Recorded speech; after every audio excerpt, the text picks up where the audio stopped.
20 yanvar hadisəsi Azərbaycan Milli Azadlıq Hərəkatının zirvəsi hesab oluna bilər.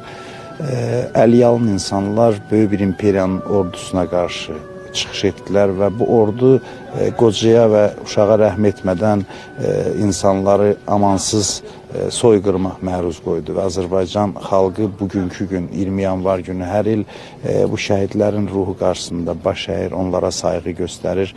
Çünki bu şəhidlər sübut etdilər ki, bir xalqın azadlıq əzmini silah hesabına güclü ordu vasitəsilə belə qırmaq mümkün deyil. Bugün Azərbaycan dövləti artıq müstəqildir və müstəqilliyimizin möhkəmlənməsi üçün şəhidlərin məzarlığı bizim and yerimizdir. Şəhidlər Xiyabanı bizi birləşdirən bir dəyərdir. Bugün bizim birliyə, vəhdətə ehtiyacımız var və hər il 20 yanvar günü Azərbaycan xalqı bu birliyi nümayiş etdirir və ən gənclərdən tutmuş yaşlı insanlara qədər müxtəlif yaş kateqoriyalarına aid olan insanlar hər il Şəhidlər Xiyabanını ziyarət edir və bu izdiham ildən ilə daha da artır.